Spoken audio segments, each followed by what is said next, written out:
యేసు తండ్రి, మీరేమి చేయుచున్నారో వీరెరుగరు గనుక వీరిని క్షమించుమని చెప్పారు. చిన్న ప్రార్థన చేసుకుని. పరిశుద్ధుడా, ప్రేమ గల తండ్రి, మీకు స్తోత్రాలు.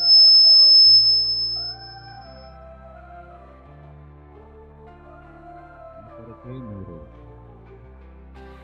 పరలోకము విడిచి భూమి మీదకి వచ్చి మా అందరి రక్షణ నిమిత్తము కలువరి శిలువలో మరణించారు. మీరు కాచిన రక్తము ద్వారా మేము విమోచింపబడి ఈ లోకంలో మా యాత్ర ముగించిన తర్వాత మీ నిత్యరాజ్యంలో మేము చేరాలని ఆశ కలిగి మీ రక్తాన్ని ఆశ్రయించాం. దానికి సాదృశ్యంగా బాప్తిసం తీసుకుని ఈ విశ్వాసంలో కొనసాగుతూ ఉన్నాం. ప్రభువా, సంవత్సరం వెంబడి సంవత్సరం గతించిపోతూ ఉన్నాం. గత సంవత్సరం శిలువ ధ్యానాలలో మేము గడిపాం. మరొక సంవత్సరాన్ని మా జీవితాల్లో అనుగ్రహించారు. మరలా మేము 40 రోజులు శ్రమల ధ్యాన కూడికలను జరుపుకుని ఆఖరు రోజు నీవు శిలువ మరణం పొందినటువంటి రోజును జ్ఞాపకం చేసుకుంటూ ఈ మహాశుక్రవారాన్ని ఆచరిస్తూ ఉన్నాం. ఈరోజు ప్రభువా, ప్రపంచవ్యాప్తంగా నిన్ను ఆరాధిస్తూ ఉన్నారు. మీరు శిలువపై పలికినటువంటి 7 మాటలు ప్రతి ఒక్కరూ జ్ఞాపకం చేసుకుంటూ ఉన్నారు. అట్టి క్రమంలో ప్రభువా, మేము మొదటి మాటను ఇప్పుడు ధ్యానం చేసుకోవడానికి నాతో మాతో అందరితో మాట్లాడండి, మమ్మల్ని బలపరచండి. నీ పరలోకపు అభిషేకాన్ని దయచేసి నాపై నీ యొక్క తైలమును పోసి నన్ను బాగుగా కడిగి శుద్ధీకరించి మీరే మాట్లాడి మహిమ పొందని యేసయ్య అతి మధురమైన నామములో స్తుతించి ప్రార్థించి మీరు పంచున్నాను. ఆమేన్. చదవబడినటువంటి ఈ లేఖన భాగంలో యేసు ప్రభువారు మాట్లాడుతున్నటువంటి మాట, శిలువ మీద 7 మాటలు మాట్లాడారు ప్రభువారని మన పూర్వీకులు, మన పెద్దలు, అభిషిక్తులు ప్రార్థనాపూర్వకంగా పరిశుద్ధాత్మ సహాయంతో లెక్కించారు.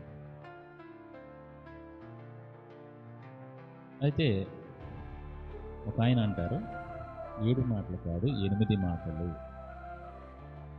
అని అంటారు.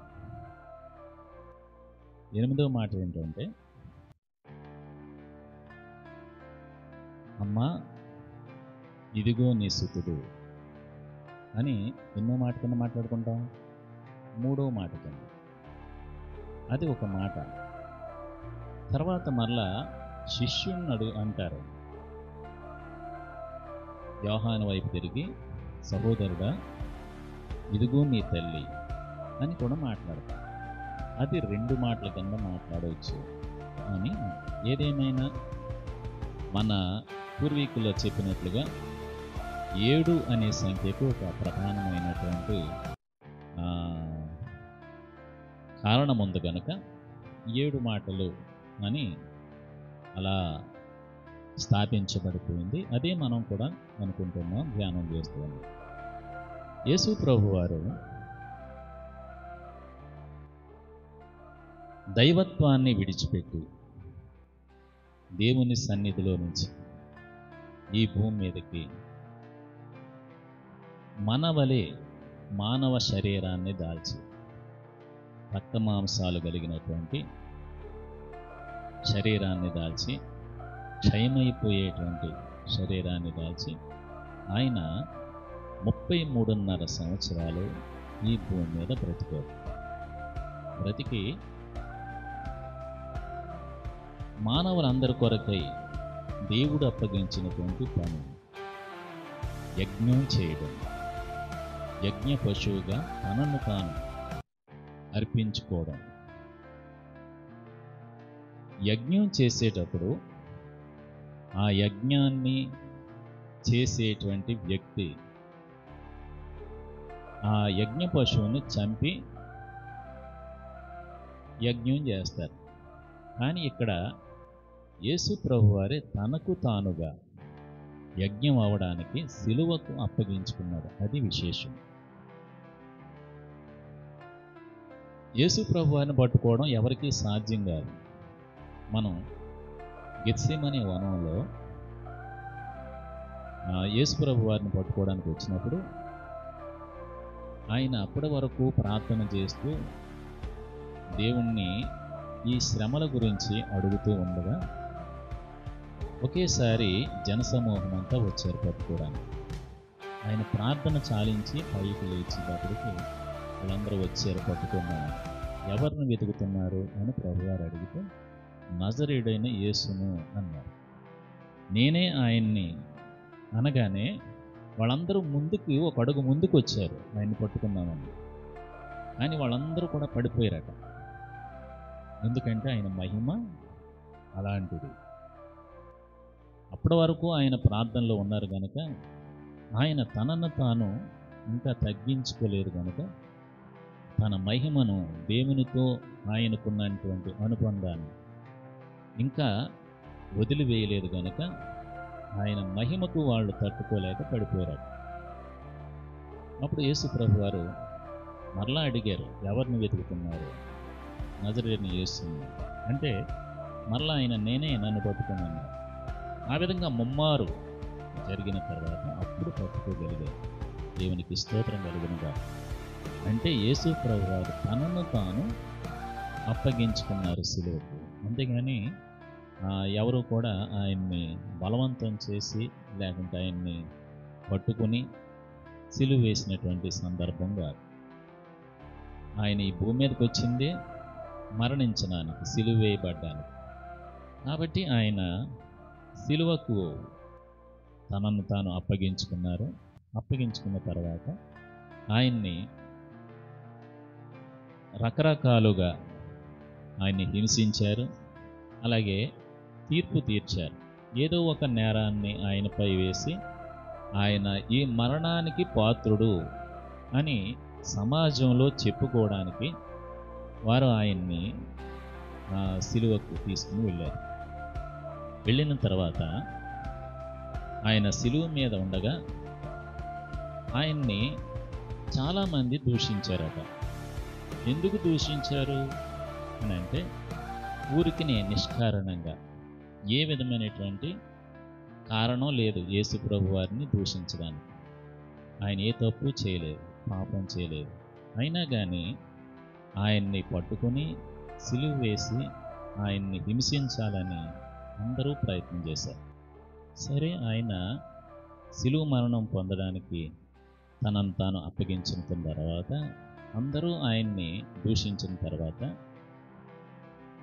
ఆయన చెప్పారట, తండ్రి వీరేమి చేయుచున్నారో వీరెరుగరు కనుక వీరిని క్షమించుము అని యేసు ప్రభు వారు తండ్రికి విజ్ఞాపన చేస్తున్నారట.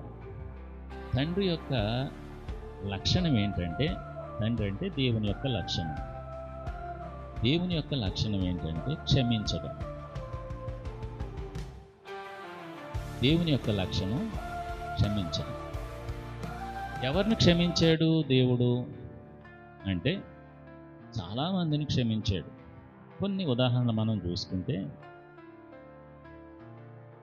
సొదొమ గొమొర్రా అనే ప్రదేశాలని దేవుడు నాశనం చేయడానికి వచ్చాడు. వచ్చినప్పుడు లోతు అనే ఆయన ఆ సొదొమ గొమొర్రాలో నివసిస్తున్నాడు. దేవుడు ఆ సొదొమ గొమొర్రాలో నివసిస్తున్నటువంటి లోతును వారి కుటుంబాన్ని రక్షించడానికి ఆయన వచ్చి ఆయన వారు నాశనం చెందకూడదని వారిని బయటకు తీసుకొస్తున్నప్పుడు ఒక మాట అన్నాడు, మీరు ఇక్కడి నుంచి సాధ్యమైనంత వరకు ఎంత దూరం వెళ్ళిపోతే అంత దూరం వెళ్ళిపోండి, మీరు ఈ ప్రాంతాన్ని విడిచిపెట్టేంత వరకు నేను ఏమీ ఈ ప్రాంతాలని నాశనం చేయనని చెప్పాడు. చెబితే లోతు అన్నాడు కదా, అయ్యా ఇక్కడి నుంచి మీరు చూపించేటువంటి ఆ కొండ ప్రదేశాలకి వెళ్ళేంత వరకు మేము వెళ్ళలేము. కాబట్టి ఈ చిన్న ఊరు, ఈ ప్రక్కన ఉన్నటువంటి ఊరిలోకి వెళతాం, మమ్మల్ని కాపాడు అన్నారు. ఆ ఊరి పేరు సోయర్. దేవుని యొక్క ఉద్దేశంలో, దేవుని యొక్క చిత్తంలో ఆ సొదొమ గొమొర్రాల ప్రదేశాలన్నీ కూడా నాశనం చేసేయాలి. వారందరూ కూడా పాపం చేసినటువంటి వారు. సోయరు వారు కూడా పాపం చేస్తున్నటువంటి వారే, దేవునికి వ్యతిరేకంగా జీవిస్తున్నటువంటి వారే. దేవుడు ఆ సోయర్ను కూడా నాశనం చేయాలని వచ్చాడు. కానీ ఎప్పుడైతే లోతు ఆ ప్రదేశంలో నేను ఉంటాను, కాపాడు అన్నాడో, లోతు మనవిని ఆలకించి లోతు కొరకు సోయర్ను నాశనం చేయలేదట. చూడండి ఎంత గొప్ప దేవుడు. ఒక రోజు ఉన్నాడు సోయర్లో, అక్కడ ఉన్నటువంటి ప్రజలు చేస్తున్న దుష్కార్యాలను చూసి లోతు అక్కడ ఉండలేక అక్కడి నుంచి వెళ్ళిపోయాడు. కానీ లోతు మనవుని ఆలకించి సోయర్ను నాశనం చేయకుండా సొదొమ గొమొర్రాల అన్ని ప్రదేశాలని కూడా దేవుడు నాశనం చేశాడు. క్షమించాడా? నాశనం పొందవలసినటువంటి వారిని క్షమించి దేవుడు విడిచిపెట్టేశాడు. అలాగే నినివే పట్టణాన్ని జ్ఞాపకం చేసుకుంటే, నినివే పట్టణ వాసులు పాపం చేసి దేవుని ఉగ్రతకు పాత్రులై ఇక 40 రోజుల్లో మొత్తం నినివే పట్టణాన్నంతటిని నాశనం చేస్తానన్నారు దేవుడు. వారు రాజు మొదలుకొని ఆ సామాన్యుని వరకు దేవుని సన్నిధిలో ఉపవాసం ఉండి ప్రార్థన చేస్తే దేవుడు నాశనం చేస్తానన్నటువంటి సొదొమ గొమొర్రాల్ని నాశనం చేయకుండా విడిచిపెట్టేశాడు. దేవునికి స్తోత్రం కలుగును గాక. హల్లెలూయా. అంటే క్షమించేటువంటి దేవుడు మన దేవుడు. నేను ఇదే చేస్తానన్నాను గనక నేను ఇదే చేస్తాను, ఇంక నా మనసు మార్చుకోను, నేను అన్న మాటకి నేనింక వెనకడుగు వేయను అనేటువంటి తత్వం కలిగినటువంటి వాడు కాదు దేవుడు. దేవుడు పాపానికి కాకుండా పాపం చేస్తున్నటువంటి వారు సైతం మేము తప్పు చేశాం అని దేవుణ్ణి వేడుకుంటే దేవుడు వారిని క్షమించడానికి సిద్ధ మనసు కలిగిన వాడు అని లేఖనం తెలియజేస్తుంది. కీర్తనల గ్రంథము 86వ అధ్యాయం 5వ వచనంలో, ప్రభువా చాలు, క్షమించడానికి సిద్ధమైన మనస్సు కలిగినటువంటి వాడట దేవుడు. మనం ఎలా ఉన్నాం అనేది ఈరోజు ప్రశ్న. దేవుడు క్షమించడానికి సిద్ధమైన మనస్సు కలిగినటువంటి వాడు. సిద్ధమైన మనస్సు అంటే ఇంకా ఎప్పుడు 24 గంటలు లేకుంటే యుగాలు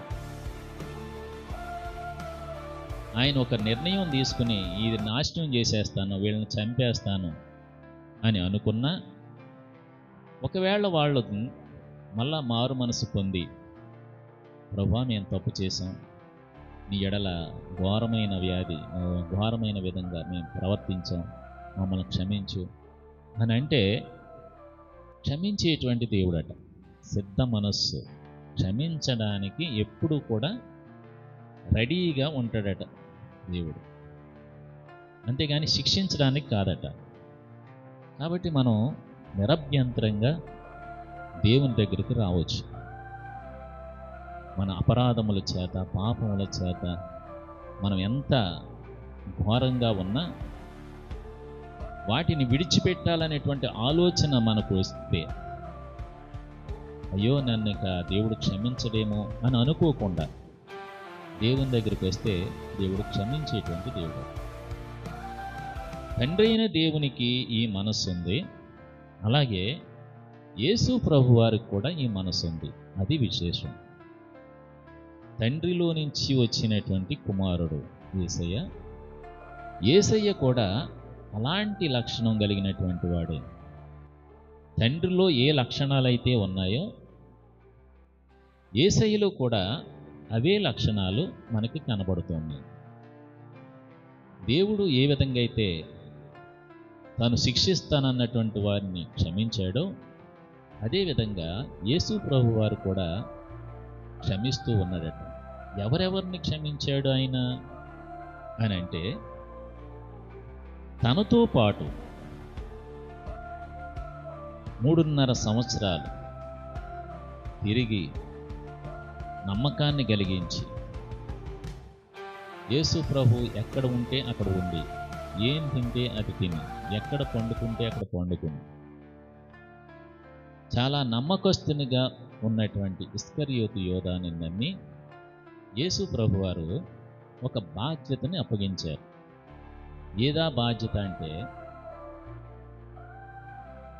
ట్రెజరీ పోస్ట్, అంటే ధనాన్ని దాచేటువంటి ఉద్యోగాన్ని ఇస్కరియోతు యోధాకి ఇచ్చారు. ఎవరు ఏ కానుకిచ్చినా, ఎవరు ఏ సహాయం చేసినా అది ఇంకెవరి దగ్గర ఉండేది కాదు, ఇస్కరియోతు యోధ దగ్గరే ఉండేది.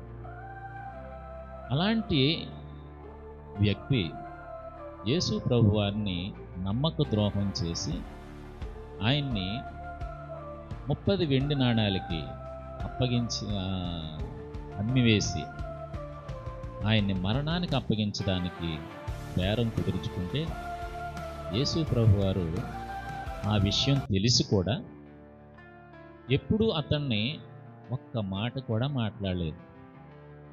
ఇంకా అతడు మారు మనసు పొందుతాడేమో అని అవకాశం ఇచ్చి ఆఖరి సమయం వరకు, అంటే ఇక తన్ను పట్టుకోబోయే సమయం వరకు అతని కొరకు ద్వారాలు తెరిచే ఉంచాడు, క్షమిస్తూనే ఉన్నాడు. అంతేకాదు, సిలువలో కూడా నేను అతన్ని క్షమిస్తున్నాను ప్రభువా, అతన్ని క్షమించు అని తండ్రికి విజ్ఞాపన చేస్తున్నాడు. దేవునికి స్తోత్రం కలుగునుగా. అలాగే పేతురు, నీతోనే ఉంటాను, నీతోనే నా జీవిత ప్రయాణం, నిన్ను విడిచిపెట్టను, అందరూ విడిచిపెట్టేసిన నేను మాత్రం నిన్ను విడిచిపెట్టను అని అంటే, అలాగా కానీ ఈరోజే నువ్వు నన్ను ఎరగనని ముమ్మారు పలుకుతావు అంటే, లేదు లేదు నేను అసలు పనే చేయను అన్నటువంటి వ్యక్తి యేసు ప్రభు ఎవరో నాకు తెలియదు అని ముమ్మారు బొంకినటువంటి పేతుర్ని యేసు ప్రభు వారు క్షమించాను అని దేవునితో చెబుతున్నారు. ప్రభువా, నేను క్షమించాను, ఇస్కరియోతు యోధాను క్షమించాను, పేతుర్ని క్షమించాను, కాబట్టి వారిని శిక్షించొద్దు. అది యేసయ్య యొక్క విజ్ఞాపన.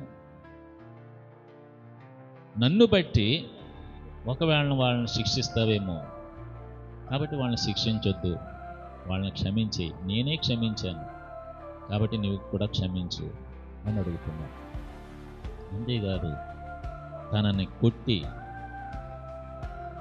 దుర్భాషలాడి ఆయన గడ్డపు వెంట్రుకలను పెరికివేసి ముఖం మీద కాండ్రించి ఊసి, ఎందుకండి చేశారు ఈ విధంగా? ఆ సైనికులకి ఏమైనా ఈయన నష్టం చేశాడా? వారిని ఎప్పుడైనా ఏమైనా మాట్లాడా? వారికి యేసయ్యకి అసలు పరిచయం ఉందా? చెప్పండి. ఏ పరిచయం లేదు. ఎప్పుడూ యేసయ్యని వాళ్ళు చూడలేదు, వాళ్ళనేమో యేసయ్య చూడలేదు. ఆ సైనికుల్ని ఎందుకు అంతగా హింసించారు? వాళ్ళు ఎందుకు కొరడాలతో కొట్టారు? కొన్ని కొరడాలతో కొట్టారంటే రాజాజ్ఞ అనుకోవచ్చు, కానీ ఒక గృహంలోనికి, ఒక గదిలోనికి తీసుకువెళ్ళి ఆయన బట్టలన్నీ తీసివేసి అతని తల మీద ముండ్ల కిరీటం పెట్టి ఒక రెల్లు, అంటే ఒక చిన్న కర్ర ముక్క చేతికిచ్చి, యూదుల రాజా నీకు శుభమని ఆయన్ని ఎగతాళి చేసి, ఆయన ముఖం మీద ఉమ్మివేసి, నువ్వు యూదుల రాజు అయితే ఏది నీ సైన్యం, రమ్మను అని ఏళి చేసి అంతగా ఆయన్ని మానసికంగా హింసిస్తే, శారీరకంగా హింసిస్తే యేసు ప్రభువారు వీరేం చేస్తున్నారో వీరెరుగే కనుక వీరిని క్షమించుము. వారు చేస్తున్నది వారికి తెలియదా? అన్యాయంగా మనం కొడుతున్నామని వారికి తెలియదా? ఈయన నేరస్తుడు కాదు, ఈయన ఏ నేరం చేయలేదు, ఏ తప్పు చేయలేదు. అటువంటి ఆయన్ని మనం కొడుతున్నాం, తిడుతున్నాం. ఇది తప్పు అనే విచక్షణ వారికి తెలియదా? యేసుప్రభు వారు అంటారు, తెలియక చేస్తున్నారు అంటున్నాడు ఆయన. ఎంత మనసు, ఎంత మంచి మనసు చూడండి. యేసుప్రభు వారు క్షమించారు. ప్రధాన యాజకుడు, దేవునికి మానవులకి మధ్యవర్తిగా యాజకత్వం చేసేటువంటి యాజకుడు, ప్రధాన యాజకుడు, అతడు అన్యాయంగా యేసు ప్రభువును చంపేయడానికి యోధాతో బేరం కుదిర్చినటువంటి వాడు ఈ ప్రధాన యాజకుడు. దేవుణ్ణి ఆరాధిస్తున్నటువంటి ఇతడు ఒక మనిషి ప్రాణం తీయడానికి ఆ విధంగా పూనుకున్నాడంటే ధర్మశాస్త్రం ఏ విధంగా నెరవేరుస్తున్నాడు అతను? ధర్మశాస్త్రంలో నిన్ను వలె నీ పొరుగువానిని ప్రేమించుము అన్నాడు. అంతేకాదు, ఒక వ్యక్తిని నరహత్య చెయ్యొద్దు, చేస్తే ఆ రక్తాపరాధాన్ని నీపై మోపుతాను అని చెప్పాడు దేవుడు. ఈ ధర్మశాస్త్రం అంతా ఎరిగినటువంటి ప్రధాన యాజకుడు యేసు ప్రభువుని చంపివేయడానికి ప్లాన్ వేశాడు. ఎంత మనిషి యొక్క ఆలోచన ఎంత నికృష్టంగా ఉంటుందో చూడండి. దేవునితో సహవాసం చేస్తున్నటువంటి వ్యక్తే. అంటే మనం ఒకసారి మనం ఆలోచిస్తే మనకి సాదృశ్యం అన్నమాట ఈ ప్రధాన యాజకుడు. విశ్వాసులకి సాదృశ్యం. సంఘానికి వచ్చేవారితో పోల్చుకోవచ్చు.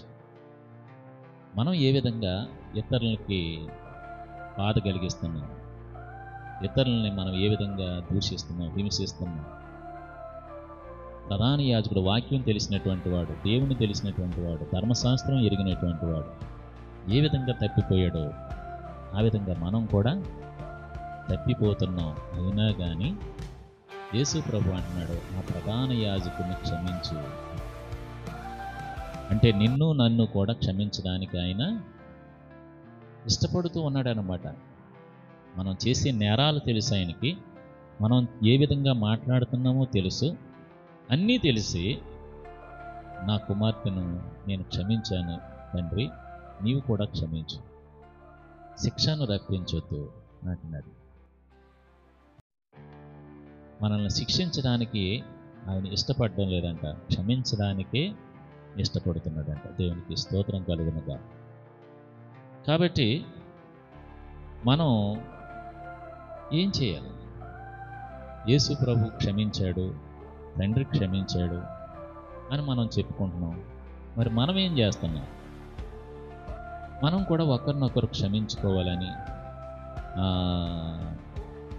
ఎఫెసీయులకు రాసిన పత్రిక 4వ అధ్యాయం, ఎఫెసీయులకు రాసిన పత్రిక 4వ అధ్యాయం 32వ వచనం చూడండి. ఒకరి ఎడల ఒకరు దయగలిగి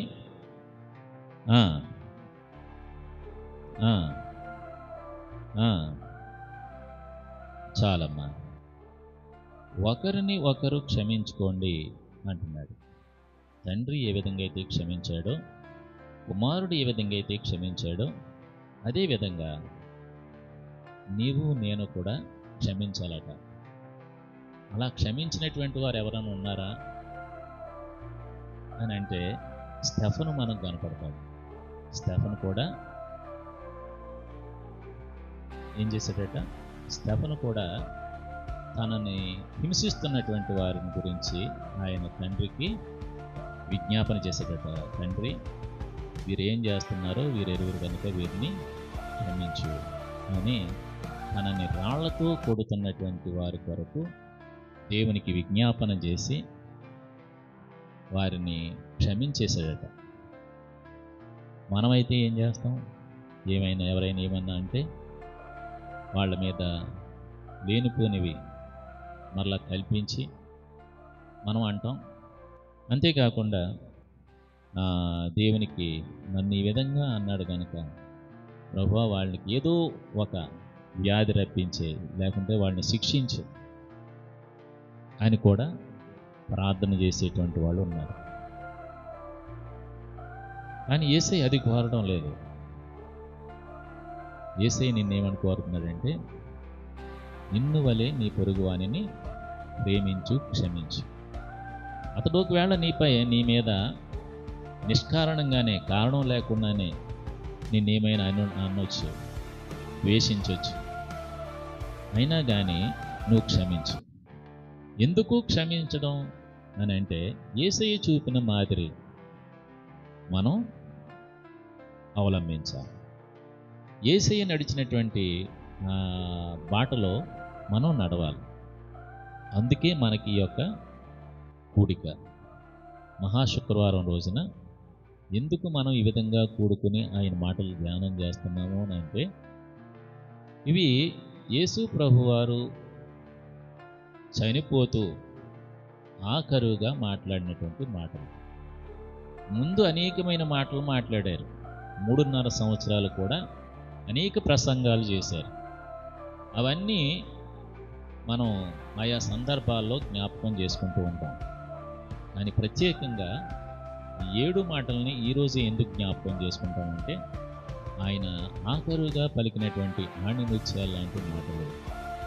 వీటి వల్ల మనం మేలు పొందాలి. ఈ మాటల ద్వారా మనం పురికొల్పబడాలి. యేసు ప్రభు ఏం చెప్పాడో వెళ్ళిపోతూ అవి మనం పాటించాలి అనే ఉద్దేశంతో మనం ఈ కూడిక జరిపించుకుంటున్నాం.